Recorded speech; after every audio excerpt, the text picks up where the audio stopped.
नमस्कार सभी को। परीक्षा जंक्शन के इस प्लेटफॉर्म पे सभी का हार्दिक स्वागत है बच्चों। और हम इतिहास की तरफ आगे बढ़ने वाले हैं। इतिहास के बढ़ने से आगे से पहले हम ये चाहते हैं कि आप इस चैनल को यानी इस प्लेटफॉर्म को जितना ज़्यादा हो सके सब्सक्राइब करें और लाइक करें, ताकि हम और भी ज़्यादा लोगों तक पहुँच पाएँ और भी अपने लोगों तक पहुँच बना सकें। चलिए तो स्टार्ट करते हैं इतिहास की तरफ। और इतिहास में कल हमने असहयोग और खिलाफत आंदोलन करा दिया था। यूट्यूब पे ये लेक्चर जल्द ही पहुंचने वाला है, तो प्लीज तैयार रहना। यानी खिलाफत और असहयोग आंदोलन की बात कर रहा हूं जो मैं कल पढ़ा चुका था। लेकिन इसके बाद धीरे धीरे हायरार्की से और कहानी की तरफ आगे बढ़ते हुए हम आगे चलते हैं स्वराज पार्टी का उदय।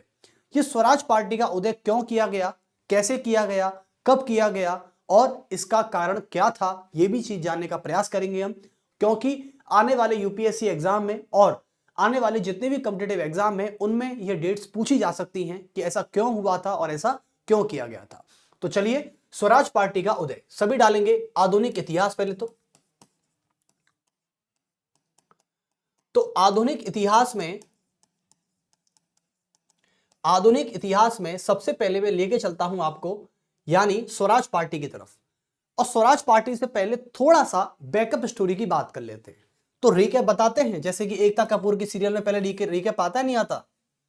जब एकता कपूर का सीरियल आ रहा होता है तो उसमें रिकैप बताते हैं, सास बहू की नौटंकी वाला, याद है कुछ? चलिए, लेकिन उससे पहले बहुत महत्वपूर्ण बात है, आपके परिवार में आपकी मां और आपके पिताजी, आपके जो संघर्ष अभी चल रहा है उसके परिणाम जो भी आएंगे, परिणाम देखो, संघर्ष आपका देखो, हर किसी की जिंदगी में संघर्ष होता है। मैंने बताया था, जब कोई व्यक्ति अपने घर से बाहर निकलता है तो वो एक स्टोरी लेके निकलता है, यानी कहानी बनाने के लिए निकलता है, इतिहास बनाने के लिए निकलता है। लेकिन जैसे ही वो अपनी जगह पहुंचता है, जैसे ही वो शहर में कदम रखता है, तो जुनून बराबर होता है सब में, सब लोग मेहनत बराबर करते हैं। लेकिन मेहनत कहां मात खाती है ये आपको मैं आज बता दूं। मेहनत वहां मात खाती है जहां पर जुनून कम हो जाता है। और जुनून तब कम होता है जब डिस्ट्रैक्शन ज्यादा हो जाते हैं। और शहरों में डिस्ट्रैक्शन बहुत है। शहरों में इन द डिस्ट्रैक्शन की मैं बात करूं तो हर तरीके का माहौल है। आप शहर में कैसा माहौल लेना चाहते हैं? हर तरीके का माहौल है, हर चीज उपलब्ध है यहां पर, ठीक है? तो इसलिए डिस्ट्रैक्शन से जितना हो सके उतने बचने का प्रयास करें। देखो, आना तो आपको है यहां पर, चाहे दिल्ली जाएं, चाहे जयपुर जाएं पढ़ने के लिए, चाहे इलाहाबाद जाएं, चाहे लखनऊ जाएं, कहीं भी जाएं, शहरों में डिस्ट्रैक्शन तो होता ही है। इस बात को तो आप यकीन मान के चलिए। जब घर की बेटा या घर की बेटी जब घर से बाहर जाते हैं तो मां क्या कहती है? मां कहती है कि बेटा आलतू फालतू चीजों में ना पड़ना। यानी देखो, मैं ये नहीं कहता कि आप किसी के साथ घूम रहे हैं, आप किसी की डेट कर रहे हैं, आप किसी के साथ कॉफी पी रहे हैं, किसी के साथ चाय पी रहे हैं, तो ये गलत काम है। ये गलत काम नहीं है। आप बेशौक तरीके से करिए, खूब करिए, कोई किसी ने नहीं रोका आपको। ये गलत काम नहीं हो सकता। मैं इसके पक्ष में कतई नहीं हूं कि जो लड़के अपनी गर्लफ्रेंड के साथ चाय पीते हैं, कॉफी पीते हैं, वो बुरी चीज होती है। वो बुरी चीज नहीं भी होती, क्योंकि आपने किसी का बुरा थोड़ी किया है। आप उसके साथ कॉफी तो ही पी रहे हैं, चाय तो पी रहे हैं, तो ये कोई गलत काम थोड़ी है। मैं तो कह रहा हूं खूब बनाइए, खूब आराम से बातें करिए, अपने दिल की बातें कहिए, वो आपसे दिल की बातें करेगी। यही तो होता है कॉम्बिनेशन, यही तो होती है एक मैच्योर आदमी की पहचान, मैच्योर पर्सनैलिटी यही तो होती है। अकेले रह रहकर घुटिए मत। आप बंद कमरे में हैं, किताबों से मूड मारने के अलावा आपके पास कोई नहीं है, आपका कोई अच्छा दोस्त नहीं है, ठीक है? तो इसका मतलब क्या है कि आपका जीवन क्या है फिर? और मुंशी प्रेमचंद जी जो हिंदी के कवि हैं, हिंदी के लेखक हैं, वो तो कहते हैं कि जवानी में जो अकेलापन होता है वो चरित्र के लिए बहुत खतरनाक होता है। तो इसलिए जवानी में अकेलेपन से बचिए, यानी लोगों के साथ रहिए, लोगों से दोस्ताना रखिए, कॉफी पीजिए, चाय पीजिए, आराम से घूमिए, टपरी मारिए यार, मैं तो ये कह रहा हूं। लेकिन एक चीज की समय सीमा होती है। आप पूरे दिन फोन में घुसे लगे रहते हैं, चैटिंग में लगे रहते हैं, तो यहां पर फिर थोड़ा रिस्की मामला आ जाता है कि आपको उसके अलावा कुछ दिखाई नहीं दे रहा है। केवल वही है, सुबह उठे तो उसका चेहरा, दोपहर में देखा तो उसका चेहरा, और रात में उसके चेहरे बिना तो नींद नहीं आती। तो यहां पर खतरा हो जाता है फिर। और आप जिस मकसद के लिए आए थे वो मकसद आप भूल गए। वो मकसद पता नहीं कब चला गया। 6 महीने बाद किताबें कह रही हैं जरा हमें को भी टच कर लो भाई, हमारे लिए तो आप आए थे। तो शहरों की हवा एकदम से ना लगे, शहरों की हवा धीरे धीरे लगे तो अच्छी बात है। और सबसे बड़ी बात, आपके घर में आपकी माँ इंतजार कर रही है जो आपको राजा की तरह पाला है, तो प्लीज नौकरी लगने के बाद, इस संकट से बाहर निकलने के बाद, जब आपके पास एक अच्छी लाइफ होगी, तो मैं आपसे दरख्वास्त करता हूं कि जिस माँ ने आपको राजा की तरह पाला है उसको महारानी की तरह रखना हमेशा। ये बहुत बड़ी बात है अपनी सभी माँओं के लिए। आपकी माँ वो मेरी माँ है, सीधी सी बात है। तो इसलिए हम सभी अपनी माँओं के लिए बात कह रहे हैं कि जो माँ अपनी जवानी को खाकर, जो अपनी जवानी का एक पड़ाव को खत्म करके आपको राजा की तरह पालती है, उसको आप महारानी बनाकर रखना। लेकिन आज के टाइम पे लोग महारानी किसी और को मान लिया है, और महारानी जो एक्चुअल महारानी है, क्योंकि किसी भी मर्द का पहला प्यार उसकी मां होती है और आखिरी मोहब्बत उसकी पत्नी होती है। इसके अलावा बीच में कहीं भी वो एग्जिस्ट नहीं करता। चलिए, तो सबसे पहले मैं एकता कपूर के जैसे सीरियल की रिकैप की बात कर लेता हूं। और कल मैंने क्या पढ़ाया था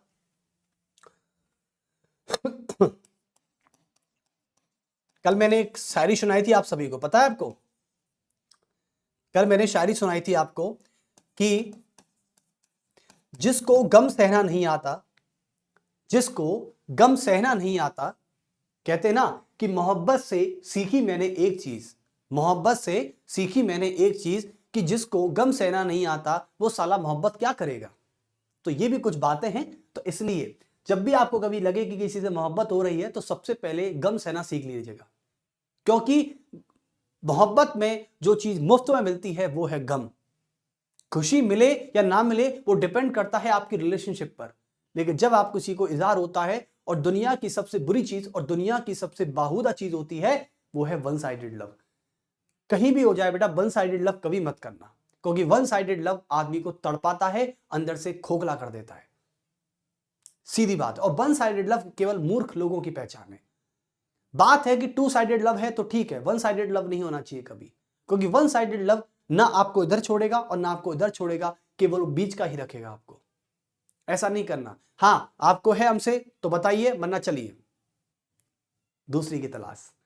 खैर कोई नहीं, ये तो मजाक सपाट चलता रहता है, लेकिन फिर भी याद रखिएगा ये हमारे लाइफ की बहुत इंपॉर्टेंट चीज होती है। आपको क्या लगता है कि कोई आदमी संघर्ष करके ही सफलता पा लेता है? नहीं, आदमी ठोकरें खाकर, संघर्ष कर करके, कुछ अच्छा कुछ बुरा कर करके वो वहां तक पहुंचता है। इस पूरे लाइफ में सभी का एक मिक्सचर होता है। तो खिलाफत असहयोग में मैंने कल बताया था आपको कि बेटा कैसे कैसे हुए थे। खिलाफत हमारा जो हुआ था 1919 में प्रारंभ हुआ था। असहयोग जो था ये 1921 की जनवरी में प्रारंभ हुआ था। और 1921 जब असहयोग आंदोलन प्रारंभ हो रहा था तो उस समय हिंदुओं का ये मुद्दा था, हिंदुओं का मुद्दा था कि अंग्रेजों ने प्रथम विश्व युद्ध के बाद जिस प्रकार महात्मा गांधी ने अंग्रेजों की फर्स्ट वर्ल्ड वॉर में मदद की थी, लेकिन फर्स्ट वर्ल्ड वॉर के बाद जीत लेने के बाद, अंग्रेजों का मतलब निकालने के बाद, अंग्रेजों ने जो हम पर रॉलेट एक्ट लगाया, जलियांवाला हत्याकांड लगाया, मॉन्टेगू चेम्सफोर्ड सुधार लगाया, तो ये सारी चीजें अंग्रेजों की एक आर्थिक यानी सामाजिक शोषणकारी नीति थी। और इसी बात पर महात्मा गांधी ने सविनय अवज्ञा यानी सत्याग्रह करने का प्रारंभ किया था। उसके बाद जब खिलाफत की बात करें, इसमें खिलाफत भी मिल गया था। और खिलाफत का प्रारंभ 1919 में हुआ था, क्योंकि आफ्टर फर्स्ट वर्ल्ड वॉर के बाद क्या होता है कि अंग्रेजों ने टर्की के खलीफा का पद को समाप्त कर दिया, उसका अपमान कर दिया था। तो भारतीय मुसलमानों को अंग्रेजों के प्रति एक गुस्सा जाहिर था, एक द्वेष की भावना जाग गई थी। और इसी के लिए दोनों को मिला के हिंदू मुस्लिम एकता का आंदोलन बना, जिसे अंग्रेजों ने फूट डालो राज करो नीति के तहत तोड़ दिया था। इसके बाद महात्मा गांधी जी को आपको पता है कि 5 फरवरी 1922 को उत्तर प्रदेश के गोरखपुर में चौरा चौरी कांड हो गया था। और चौरा चौरी कांड से कई सारी हिंसक घटनाएं हुई, जैसे कि पुलिस चौकी में आग लगना, जिंदा पुलिस वालों को जला देना और टेलीफोन के तारों को भी हटा देना। ऐसी कुछ हिंसक घटनाएं हुई, आगजनी हुई। तो इस प्रकार से जो हिंसक क्रांतिकारी थे, उनका जो सर्वोच्च नेता थे महात्मा गांधी जी, जिन्होंने अहिंसा की बात की थी, लेकिन हिंसा हो गई तो इसमें महात्मा गांधी जी को दोषी माना गया और 1922 के मार्च में महात्मा गांधी जी को यरवदा जेल भेज दिया गया। महात्मा गांधी जी को 1922 में जो सजा सुनाई गई, वो उस समय ये बोला गया कि आपको 6 साल की सजा सुनाई जाती है, यानी 1926 तक, 1928 तक आप रहेंगे। 1928 तक महात्मा गांधी को जेल में रहने का प्रावधान दिया गया और इनको सजा सुनाई गई थी। चलिए, तो अब मैं बात कर लेता हूं, जैसे ही महात्मा गांधी जी जेल में चले गए, यरवदा जेल में जाके वो पहुंच गए, तो उस समय राष्ट्रवादी नेताओं में धीरे धीरे बिखराव आने लग गया। आपको पता है, जब आपका कोई लीडर या उस समय का लीडर कोई भी जेल चला जाता था तो उस समय उन क्रांतिकारियों में, उन व्यक्तियों में मनोबल गिरने लग जाता था, कॉन्फिडेंस गिरने लग जाता है। और धीरे धीरे कॉन्फिडेंस गिरने का कारण होता है कि आप अंग्रेजी सरकार के सामने घुटने टेक चुके हो, ठीक है। लेकिन राष्ट्रवादी नेताओं में धीरे धीरे बिखराव आने लग गया, धीरे धीरे कॉन्फिडेंस बिखरने लग गया। जब कोई नेता, आपको पता है कि आज हमारा भारत इतना मजबूत क्यों है, क्योंकि भारत के प्रधानमंत्री नरेंद्र मोदी जो अपनी ताकतवर नेतृत्व से पूरे देश को संभाल रहे हैं, पूरे भारत को एक कर रहे हैं। लेकिन यदि हमारे भारत का प्रधानमंत्री कोई कमजोर व्यक्ति बन जाता है तो भारत को टुकड़े होने में टाइम नहीं लगेगा। यह बात हकीकत है। थोड़ी अच्छी नहीं लगी, आई एम सॉरी, मैं माफी चाहता हूं। लेकिन आपको याद है, कोई भी देश, कोई भी संगठन एक तभी तक रह पाया है जब उसका नेता मजबूत होना चाहिए। लेकिन महात्मा गांधी अच्छे थे, मजबूत थे, लेकिन वो उनको जेल जाना पड़ा और जेल जाने की वजह से हमारे जितने भी राष्ट्रवादी नेता थे वो धीरे धीरे बिखरने लग गए, अलग अलग पार्टियों में जाने लग गए, यानी अपने अपने सरफरों को ढूंढने लग गए। तो ऐसे करके एक व्यक्ति होते हैं चित्तरंजन दास। चित्तरंजन दास जो व्यक्ति थे, इन्होंने एक प्रस्ताव रखा स्वराज पार्टी का। लेकिन स्वराज पार्टी का उदय ऐसे नहीं हुआ। स्वराज का मतलब होता है कि अपना ही देश और अपनी ही सरकार। स्वराज का मतलब होता है अपना देश तो अपनी सरकार। इसमें अंग्रेजी सरकार क्या कर रही है? तो सबसे पहले मार्च 1922 में गांधी जी की गिरफ्तारी के कारण राष्ट्रवादी नेताओं में जब मनोबल गिरने लग गया था, तो उस समय जो व्यक्ति हुए, उस व्यक्तियों की बात करें तो कुछ क्रांतिकारी नेताओं ने यह बात कही कि चुनाव आने वाले हैं और 1922 में भारत में अंग्रेजी सरकार के चुनाव होने वाले थे। तो चुनाव के समय विधान मंडलों में जो चुनाव होने वाले थे, उन विधान मंडलों में स्वराज्यों का यह प्रस्ताव था, स्वराज व्यक्तियों का, जो स्वराज क्रांतिकारी थे, जो पूर्ण स्वराज की प्राप्ति करना चाहते थे, भारत को लेकर आजाद कराना चाहते थे भारत को अपनी क्रांतिकारी घटनाओं से। उनका यह पर्पस था कि अभी अंग्रेजी सरकार के चुनाव होने वाले विधानमंडल के, तो विधानमंडल के चुनावों में यदि हम एंट्री कर जाते हैं तो विधानमंडल में अंग्रेजी सरकार के साथ बैठेंगे और अंग्रेजी सरकार के साथ बैठकर उनके काम को नहीं होने देंगे, यानी वो जो भी काम करेंगे हम उस बिल को पारित नहीं होने देंगे, सीधी बात। तो कुल मिला के स्वराज्यों का पर्पस था कि विधानमंडल में चुनाव लड़कर जब विधानमंडल का चुनाव जीत जाएंगे और जीतने के बाद जब अंग्रेजी सरकार के किसी भी काम में को नहीं होने देंगे, उनके हर काम में टांग अड़ाने का प्रयास करेंगे, तो अंग्रेजी सरकार खुद ब खुद भारत छोड़ के चली जाएगी। उनका यह प्रस्ताव था, जिसे स्वराजी परिवर्तन समर्थक कहते हैं। लेकिन दूसरे भी नेता थे, सरदार वल्लभ भाई पटेल जैसे, जो ये कहते थे कि हम स्वराजियों का इस प्रस्ताव पर समर्थन नहीं करते, स्वराजियों का इस प्रस्ताव पर कोई समर्थन नहीं करते। क्यों नहीं करते, आप सुनिए। क्योंकि सरदार वल्लभ भाई पटेल जैसे नेता ये सोच रहे थे कि स्वराज परिवर्तन समर्थक जो ये कर रहे हैं ना, कि अंग्रेजी सरकार के साथ बैठना, विधानमंडल के चुनावों में बात करना, तो देखिए सबसे बड़ी बात मैं यहां पर लिख देता हूं, पहले आपको शायद कम समझ में आ रहा होगा। तो सबसे पहले लिखते हैं स्वराज पार्टी का उदय।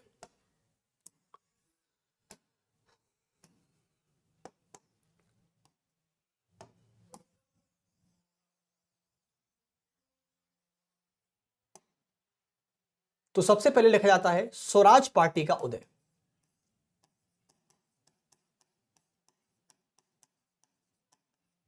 चलिए, और स्वराज पार्टी का उदय किस प्रकार से चले, तो इसकी पहले बेस की बात कर लेते हैं, भूमिका की बात कर लेते हैं कि इसकी भूमिका क्या हो सकती है। देखिए बच्चे, तो पहली बात, इसका कारण क्या था। देखो कारण यह था एक्चुअली में, तो पहले परिचय की बात कर लेते हैं। परिचय की बात करें तो इसमें हम ये कह सकते हैं कि मार्च 1922 में गांधी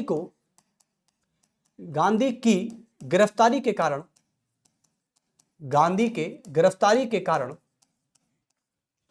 राष्ट्रवादी नेताओं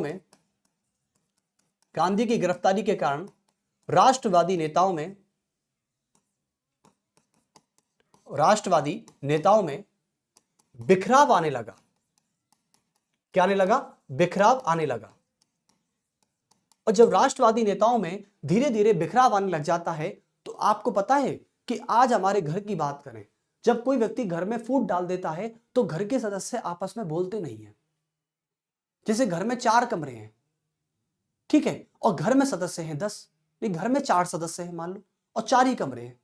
जब घर में किसी सदस्य की या चारों सदस्यों के बीच में लड़ाई हो जाती है, ठीक है, या घर का सरफरा उस समय मौजूद नहीं होता, तो घर के सारे लोग क्या हो जाते हैं, बिखर जाते हैं, अलग अलग कमरों में जाके बैठ जाते हैं, बात ही नहीं करते आपस में। ऐसे ही महात्मा गांधी की गिरफ्तारी के कारण हुआ। महात्मा गांधी की जब गिरफ्तारी हो गई थी तो सारे क्रांतिकारियों का मनोबल गिर गया था, आत्मविश्वास गिर गया, और जब आत्मविश्वास गिरेगा तो धीरे धीरे राष्ट्रवादी नेता इधर उधर अपना मुंह झांकने लग जाएंगे।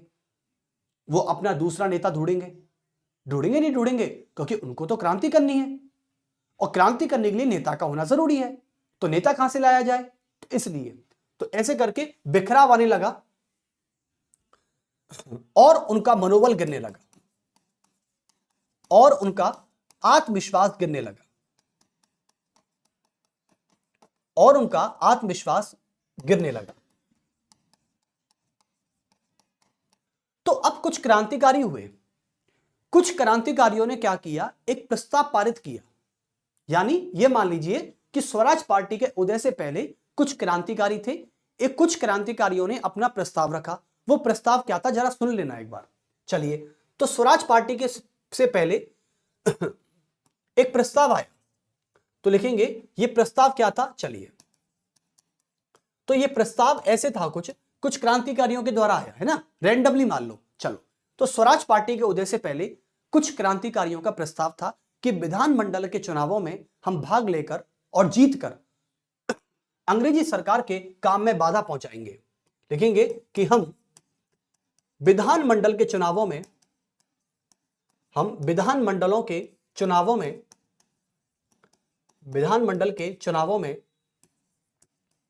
चुनावों में भाग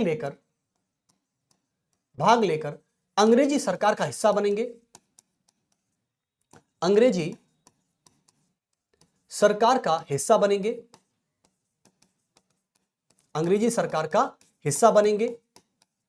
और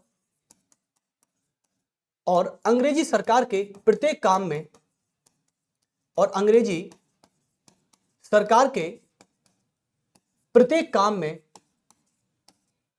प्रत्येक काम में बाधा पहुंचाएंगे।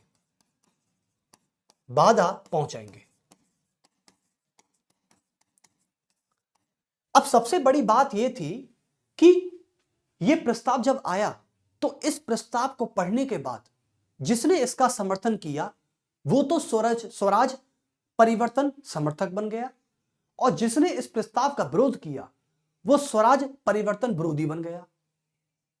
यानी यह प्रस्ताव क्या कहना चाहता है, एक बात को समझने की कोशिश करना बच्चों। यानी कुल मिलाके इस प्रस्ताव के जो समर्थन करता थे वो तो कहलाए स्वराज परिवर्तन समर्थक। वो क्या कहलाए, वो कहलाए स्वराज परिवर्तन समर्थक कि भाई जो स्वराजी परिवर्तन के समर्थक हैं वो परिवर्तन समर्थक हो गए। ठीक है, परिवर्तन समर्थक। और जो मान लीजिए, और जिसने इस प्रस्ताव का विरोध किया, जिसने इस प्रस्ताव का क्या किया, विरोध किया, उसका वॉल्यूशन किया, ये तो थे समर्थक और ये थे विरोधी। चलिए, तो समर्थक और विरोधी वो कहलाए स्वराज परिवर्तन विरोधक। जिसके सबसे बड़े नेता कौन थे, सरदार वल्लभ भाई पटेल। तो स्वराज परिवर्तन विरोधक एक तो ये कहलाए, और जिसने इस प्रस्ताव का समर्थन किया वो परिवर्तन समर्थक कहलाए। अब परिवर्तन जो विरोधक थे वो इस प्रस्ताव का समर्थन नहीं करते थे। वो ये कहते थे स्वराज परिवर्तन समर्थकों से कि भाई तुम ऐसा कर क्यों रहे हो, कि विधानमंडल के चुनावों में भाग लेकर अब अंग्रेजी सरकार का हिस्सा क्यों बन रहे हो। तो स्वराज परिवर्तन जो समर्थक थे जिन्होंने प्रस्ताव पेश किया था, जिसको माना भी था, तो परिवर्तन समर्थक ये कह रहे थे कि आप भी बन जाओ। तो जो विरोधी थे वो कहने लगे हम तो नहीं बन रहे, अंग्रेजी सरकार का हिस्सा बनने से बेहतर है हम मरी जाएं तो ज्यादा अच्छा है। यानी कहने का मतलब यह है कि परिवर्तन विरोधी जो थे वो इस प्रकार के प्रस्ताव का समर्थन नहीं करना चाहते थे। क्यों? क्योंकि अंग्रेजी सरकार का हिस्सा थोड़ी बनना है, हमको तो भारत से अंग्रेजी सरकार को हटाना है। तो परिवर्तन समर्थक बोले कि भाई हम यही तो कर रहे हैं, आप समझने का प्रयास करो। क्योंकि स्वराज परिवर्तन समर्थक जो थे ना, जैसे चित्तरंजन दास, मोतीलाल नेहरू, ऐसे नेता थे। तो चित्तरंजन दास जी का यह कहना था कि हम विधानमंडल के चुनावों में भाग लेंगे, अंग्रेजी सरकार का हिस्सा बनेंगे और अंग्रेजी सरकार का हिस्सा बनकर उनको ही धोखा देंगे, उनके काम में हर तरीके से टांग अड़ाएंगे, उनके काम में हर तरीके से बाधा पहुंचाएंगे ताकि अंग्रेजी सरकार पूरी तरह काम नहीं कर पाए, यानी उनका सहयोग नहीं करेंगे। और किसी भी दुश्मन को मात देने के लिए दुश्मन के घर में प्रवेश करना पड़ता है। तो यह वाली कहावत यहां पर सूट की। लेकिन स्वराज परिवर्तन समर्थक जो विरोधक थे उनको डर था, उनको यह था कि चलो ठीक है, आप अंग्रेजी सरकार के हर काम में टांग अड़ाने को तैयार हैं, इसलिए आप विधानमंडल के चुनावों में भाग ले रहे हो। लेकिन मान लीजिए कल को एक ऐसा समय आ गया जिसमें आप अंग्रेजी सरकार के साथ काम तो कर रहे हैं लेकिन अपना लक्ष्य ही भूल गए और अंग्रेजी सरकार के साथ मिलकर भ्रष्टाचार में लीन हो गए, तो क्या करोगे? क्योंकि पैसा तो ऐसी चीज है कि पहले तो कुछ, जैसे आप घर से जब कह के आते हैं तो क्या कहते हैं कि बस मम्मी अब तो मैं 6 घंटे पढ़ूंगा, पापा अब तो बस मैं 8 घंटे पढ़ूंगा, दिवाली हो गई है, अब बस हम चलते हैं घर अपने कमरे की तरफ, अब आप चिंता मत करो, अगले साल आपको सिलेक्शन मिल जाएगा। ठीक है, जैसे इन्होंने वादा किया कि अंग्रेज सरकार के काम में टांग अड़ाएंगे, लेकिन ये तो आप भी जानते हो ना कि वहां जाके क्या होगा। और ऐसा नहीं कर पाए तो क्या जो घर से आप कह के आते हो 10-10 घंटे पढ़ने की, क्या आप पढ़ते हो 10 घंटे? ईमानदारी से अपने अंदर झांक के देखना एक बार, नहीं पढ़ते। तो यही सीधी बात है।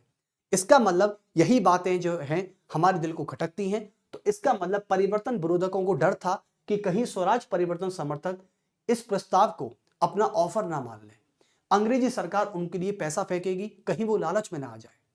ठीक है, चलिए, तो इसलिए 2 प्रकार के यहां पर परिवर्तन समर्थक और 2 प्रकार के परिवर्तन विरोधक बन गए। ठीक है, चलिए, स्वराज परिवर्तन समर्थक में सबसे बड़े नेता थे CR दास, जिनका नाम था चित्तरंजन दास। क्या था? चित्तरंजन दास। अब चित्तरंजन दास की बात करें तो चित्तरंजन दास जो थे ये 1922 में यानी 1922 में गया यानी बिहार में इंडियन नेशनल कांग्रेस के सेशन की अध्यक्षता कर रहे थे। क्या कर रहे थे? अध्यक्षता। चलिए, तो चित्तरंजन दास जो है व्यक्ति, चित्तरंजन दास ने क्या किया? 1922 के गया, यानी बिहार में जगह है आज भी, तो गया बिहार में इन्होंने बिहार में इंडियन नेशनल कांग्रेस के सेशन की अध्यक्षता की। इंडियन नेशनल कांग्रेस के सेशन की अध्यक्षता की। क्या की? प्रेसिडेंसी। तो ये उस समय थे अध्यक्ष, ये उस समय कौन थे? अध्यक्षता कर रहे थे। और इसी सेशन में इन्होंने स्वराज पार्टी के गठन का प्रस्ताव रखा। और स्वराज पार्टी के गठन का जो प्रस्ताव था और स्वराज पार्टी का जो उद्देश्य था वो क्या था कि अंग्रेजों के साथ मिलकर काम करना, लेकिन अंग्रेजों को लगना नहीं चाहिए कि हम उनको धोखा दे रहे हैं। ठीक है, यानी दुश्मन के घर में घुसकर ही दुश्मन को मारना, ऐसी कुछ परंपरा मान लीजिए, ऐसी कुछ प्रथा मान लीजिए। ठीक है, चलिए, तो 1922 के गया में INC के सेशन में चित्तरंजन दास जब अध्यक्षता कर रहे थे, और अध्यक्ष तो ये थे लेकिन इसके सचिव कौन थे? इसके सचिव थे मोतीलाल नेहरू।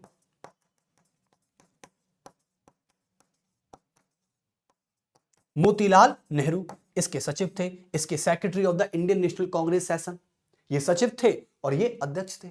ठीक है, दोनों ने 1922 के गया में सेशन किया बड़ी धूमधाम से, और यहीं पर स्वराज पार्टी के गठन का प्रस्ताव रखा। क्या रखा? स्वराज पार्टी के गठन का प्रस्ताव रखा। स्वराज पार्टी के गठन का प्रस्ताव, गठन का प्रस्ताव। अब स्वराज पार्टी में वही व्यक्ति शामिल होगा जो स्वराज परिवर्तन समर्थक है, जो इस प्रस्ताव का समर्थन करता है, वही स्वराज पार्टी में शामिल होगा। तो स्वराज पार्टी का गठन कब किया गया था? स्वराज पार्टी का गठन बच्चों 1923 में। कब? 1923 में स्वराज पार्टी का गठन कर दिया गया, 1923 में।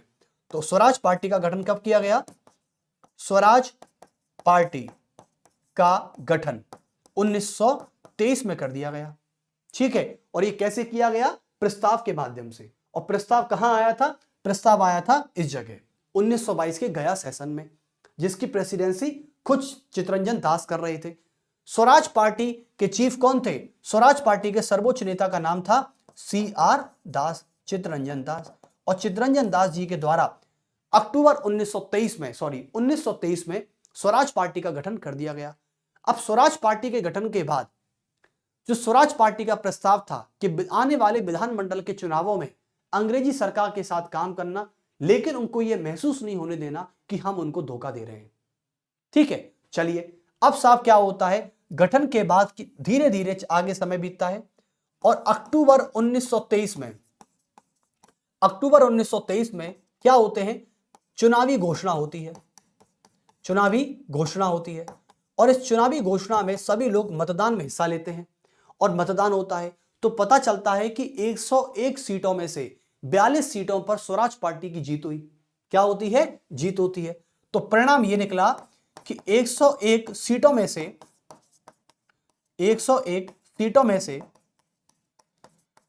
42 सीटों पर स्वराज पार्टी की जीत हुई। स्वराज पार्टी की जीत हो गई, समझ गए। यानी 101 सीटों में से 42 सीटें स्वराज पार्टी की आ गई। स्वराज पार्टी ने तुरंत अपनी सरकार का गठन करके और विट्ठल भाई पटेल को विधानमंडल का अध्यक्ष चुन लिया। किसको, विट्ठल भाई पटेल को। तो आप देख सकते हैं कि विधानमंडल के अध्यक्ष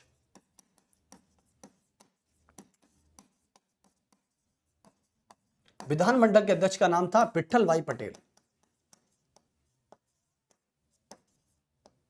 विट्ठल भाई पटेल।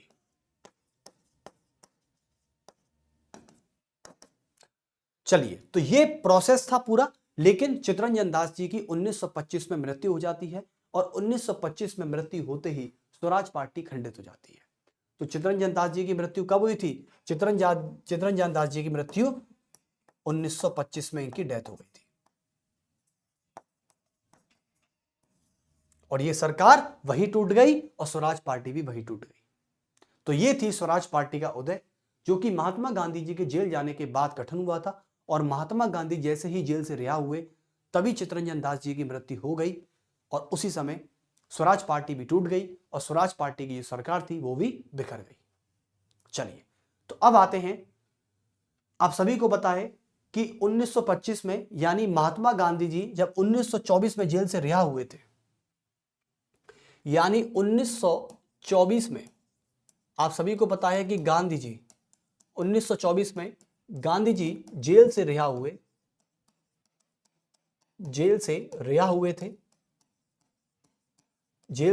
थे। ठीक है, और जब जेल से वो रिहा हुए थे तो 1924 में गांधी जी ने सबसे पहली बार और सबसे अंतिम बार क्या किया था, सबसे पहली बार और अंतिम बार इंडियन नेशनल कांग्रेस के सेशन की अध्यक्षता की थी बेलगांव कर्नाटक में, जब ये गांधी जी जेल से रिहा हुए थे। तो 1924 में गांधी जी जेल से रिहा हुए तभी इन्होंने तुरंत क्या किया, इन्होंने आईएनसी सेशन यानी आईएनसी के सेशन की अध्यक्षता की। आईएनसी के सेशन की अध्यक्षता क्या की, अध्यक्षता की। और ये पहली बार और अंतिम बार, ये पहली व अंतिम बार, पहली व अंतिम बार इन्होंने अध्यक्षता की थी। और यह सेशन कहां हुआ था, यह सेशन हुआ था बेलगांव कर्नाटक में। बेलगांव कर्नाटक में हुआ था, आप सभी को याद होना चाहिए। चलिए, तो बेलगांव कर्नाटक में 1924 का जो सेशन था ये गांधी जी के द्वारा किया गया था। और इसी के बाद आप जान सकते हैं कि अब हम टॉपिक पढ़ना चाहते हैं साइमन कमीशन को लेकर। कब पढ़ना चाहेंगे, साइमन कमीशन। तो सभी डालेंगे साइमन कमीशन। देखिए, अब मैं साइमन कमीशन की बात बता दूं आप सभी को। साइमन कमीशन,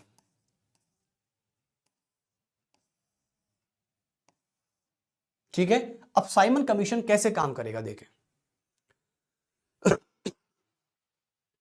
बच्चों। देखो, साइमन कमीशन की बात करते हैं तो आप सभी को पता है कि 1919 का एक मॉन्टेगू चेम्सफोर्ड सुधार आया था और मॉन्टेगू चेम्सफोर्ड सुधार में प्रांतों में द्वैध शासन की शुरुआत की गई थी। उस प्रांतों में जो द्वैध शासन की शुरुआत की गई थी उससे कांग्रेस के जो उदारवादी नेता थे यानी कांग्रेस पार्टी जो थी वो खुश नहीं थी। वो ये चाह रही थी कि प्रांतों में जो द्वैध शासन है और आरक्षित विषय जो अंग्रेजों के पास थे और हस्तांतरित विषय जो भारतीयों के पास थे वो अंग्रेजों की तुलना में कम ताकतवर थे। तो इसके कारण कांग्रेस के उदारवादी नेताओं ने मॉन्टेग्यू चेम्सफोर्ड सुधार 1919 का विरोध किया था। और आपको मैं बता दूं, मॉन्टेग्यू चेम्सफोर्ड सुधार के बाद मॉन्टेग्यू चेम्सफोर्ड सुधार की रिपोर्ट में यह लिखा गया है कि 1919 के मॉन्टेग्यू चेम्सफोर्ड सुधार की खामियों को कभी भविष्य में दूर किया जाएगा तो आने वाले 10 साल में एक कमीशन का गठन होगा जिसे साइमन कमीशन कहा जाएगा।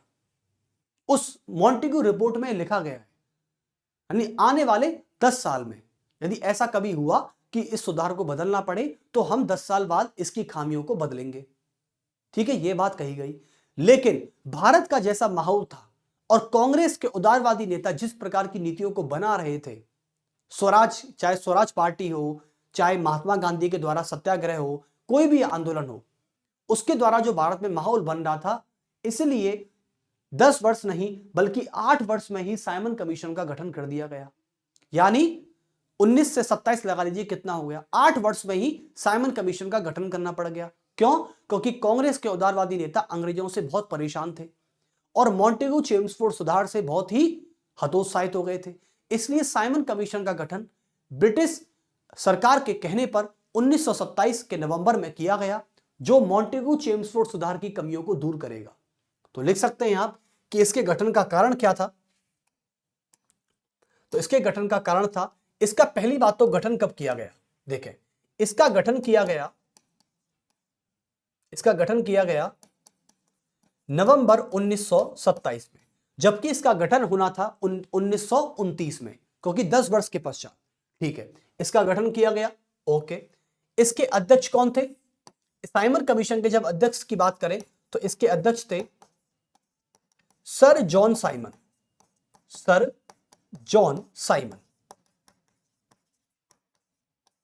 जॉन साइमन जो थे इसके अध्यक्ष थे। ठीक है, चलिए, और इसी के साथ इसमें 6 अंग्रेज भी थे। कौन थे? 6 अंग्रेज भी थे। लेकिन साइमन कमीशन का गठन क्यों किया गया था इसको भी जान लेते हैं। देखो, साइमन कमीशन का गठन बच्चों इसलिए किया गया था क्योंकि मॉन्टेग्यू चेम्सफोर्ड सुधार 1919 की कमियों को दूर करने के लिए, जैसे प्रांतों में द्वैध शासन को खत्म करना, ऐसी कमियों को दूर करने के लिए इसका गठन 1927 में किया जाना था। तो लिख देंगे, तो मॉन्टेग्यू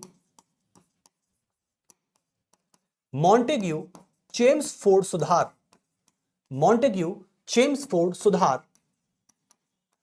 सुधार की कमियों को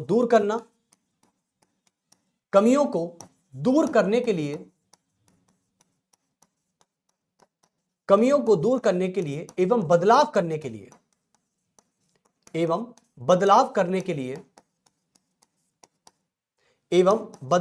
के लिए इसका गठन किया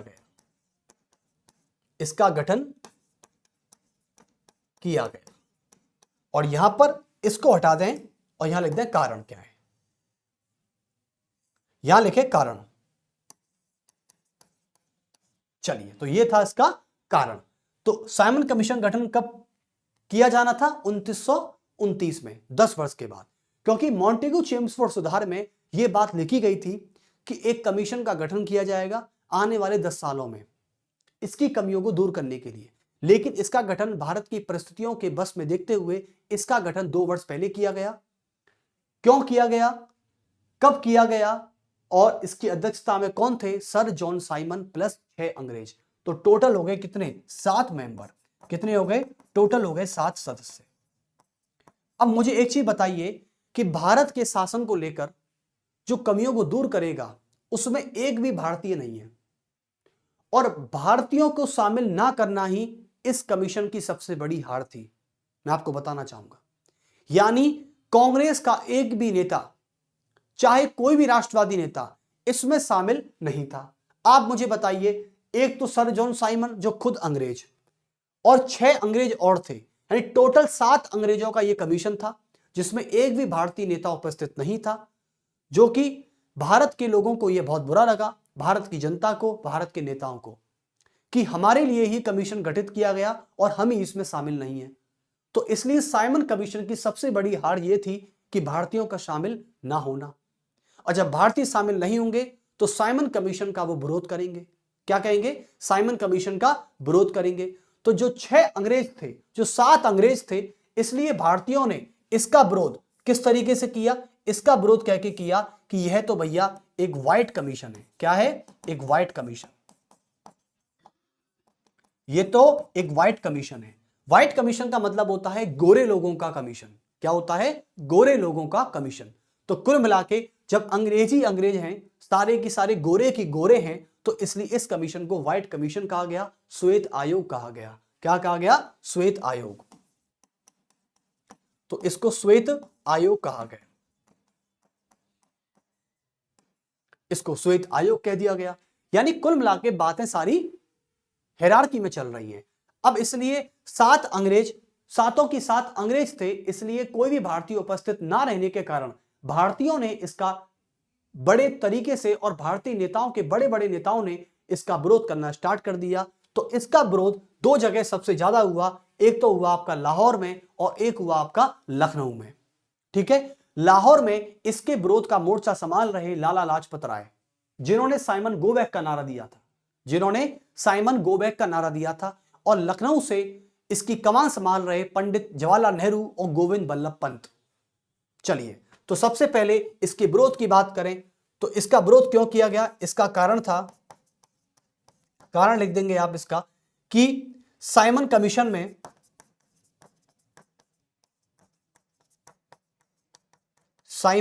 में सभी अंग्रेजों की उपस्थिति, सभी अंग्रेजों की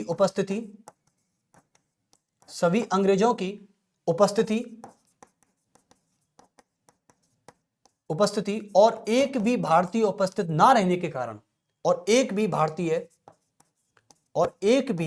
भारतीय नेताओं को शामिल ना किए जाने के कारण, एक भी भारतीय नेताओं को शामिल ना किए जाने के कारण,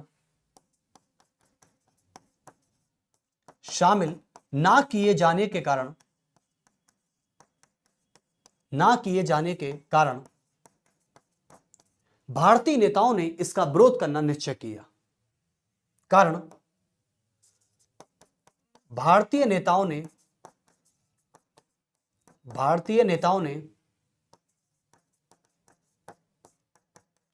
इसका विरोध करना निश्चय किया।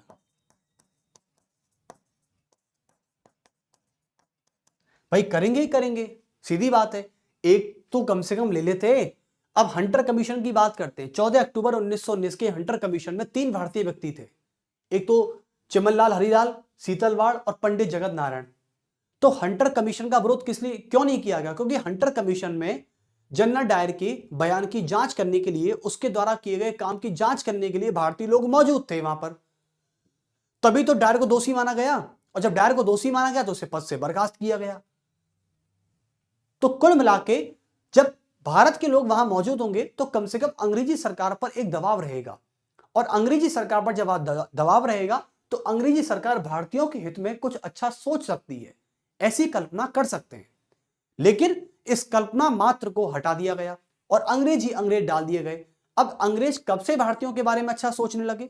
कभी नहीं, क्योंकि भारत के नेता ये जानते थे। तो भारत के नेताओं ने सोचा कि चलो ठीक है, इसको वापस लौटा देते हैं। तो अब यहां से क्या होता है, इसके कारण विरोध किया, और विरोध की सीमा इतनी बढ़ गई कि इसका विरोध 2 जगह से हुआ। इसका जो विरोध था, यानी साइमन कमीशन का विरोध, साइमन आयोग का विरोध, साइमन आयोग का विरोध किया गया। और साइमन आयोग का जब विरोध किया गया तो 2 तरीके से किया गया। यानी पहले की बात करें तो लाहौर में किया गया। कहां किया गया? लाहौर में किया गया। और लाहौर में इसका नेतृत्व कर रहे लाला लाजपत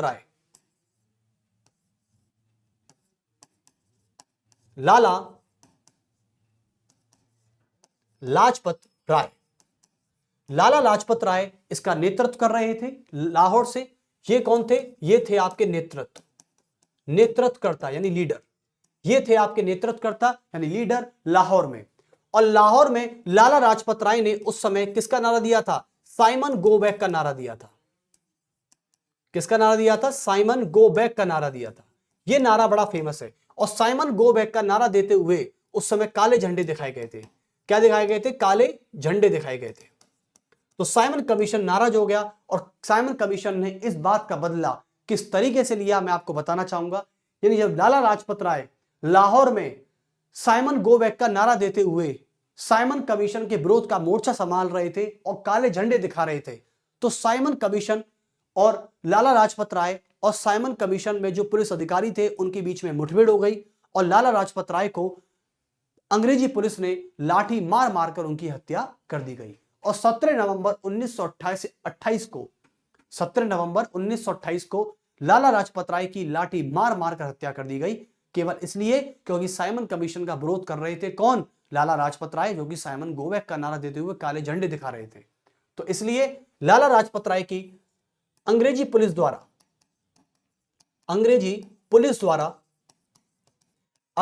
द्वारा लाठी चार्ज यानी लाठी मार मारकर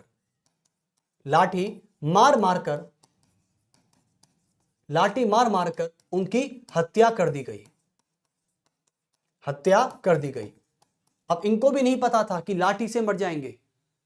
सीधी बात है, अब अंग्रेजी सरकार की सहमत आ गई कि लाला लाजपत राय जैसा बड़ा नेता हमारे हाथों से मारा गया, यानी लाठी से मार इनकी हत्या कर दी गई। और इनकी हत्या से इनकी डेथ कब हुई? इनकी डेथ हुई थी 17 नवंबर 1928 को। तो लाला लाजपत राय की मृत्यु कब हो गई थी? 17 नवंबर 1928 को इनकी डेथ हो गई थी। चलिए उसके बाद दूसरी बात करते हैं। जो दूसरा नेतृत्व था वो चल रहा था हमारे लखनऊ में। कहां पर? लखनऊ में। तो दूसरा नेतृत्व था वो लखनऊ से चल रहा था और लखनऊ में इसका नेतृत्व कर रहे थे पंडित नेहरू। और पंडित नेहरू के अलावा गोविंद वल्लभ पंत। कौन है? गोविंद वल्लभ पंत इसका नेतृत्व कर रहे थे। चलिए, तो 3 नेता लाला लाजपत राय, और भी नेता थे कई सारे, लेकिन मैं मुख्य नेतृत्वकर्ता की बात कर रहा हूं। पंडित नेहरू, गोविंद वल्लभ पंत और लाला लाजपत राय लाहौर से नेतृत्व कर रहे थे साइमन गो बैक का नारा देते हुए। चलिए, तो इसका मतलब है कि लाहौर इंपॉर्टेंट है आपके लिए और दूसरा है लखनऊ।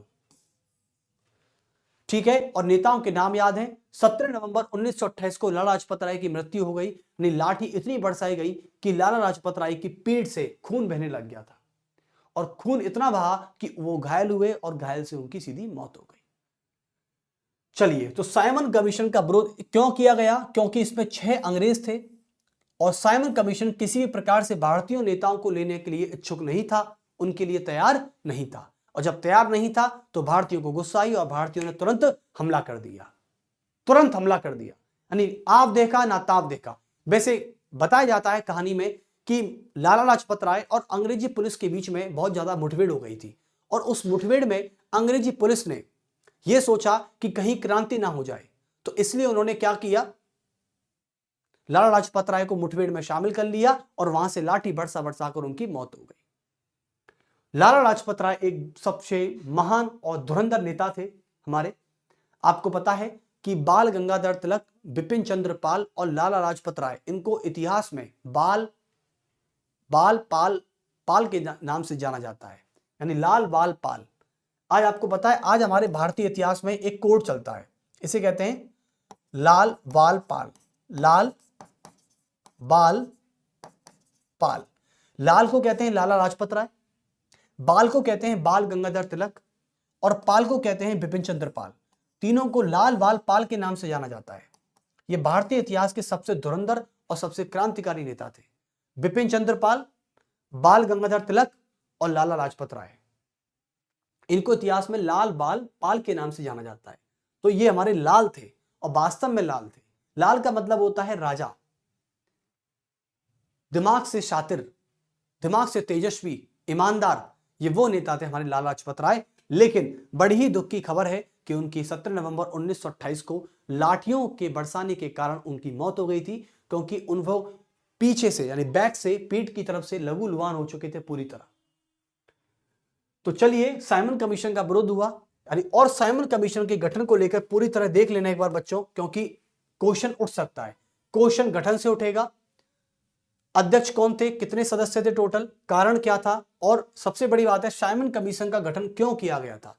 क्योंकि मॉन्टेग्यू चेम्सफोर्ड सुधार 1919 के सुधारों की कमियों को दूर करने के लिए, क्यों, और साइमन कमीशन की जब रिपोर्ट आती है, आपको बता दूं 1930 में इसकी रिपोर्ट आई थी। कब आई थी? 1930 में।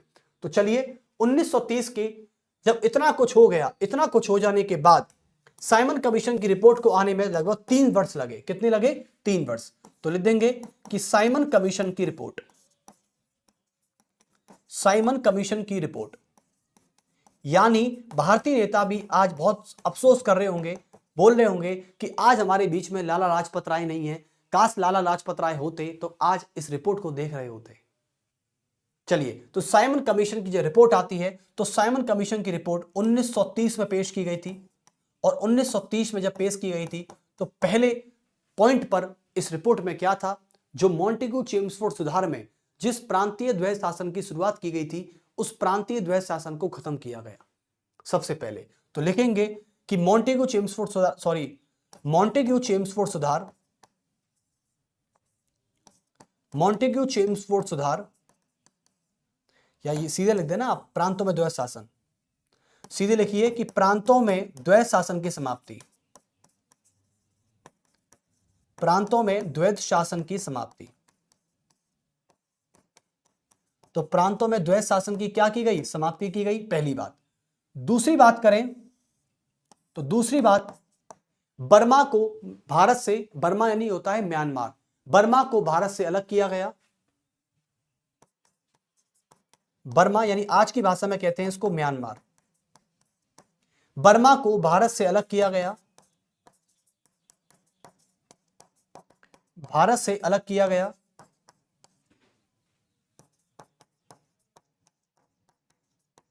अलग किया गया। उसके बाद मैं आपको बताना चाहूंगा तीसरे पॉइंट पर जो बात थी, तीसरा पॉइंट यह कहता है कि उड़ीसा को बिहार से अलग किया गया।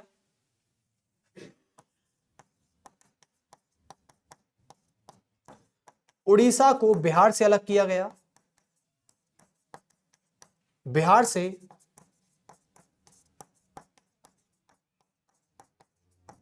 अलग किया गया।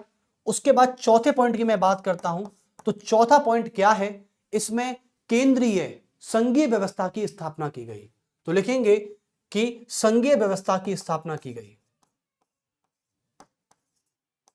संघीय व्यवस्था की स्थापना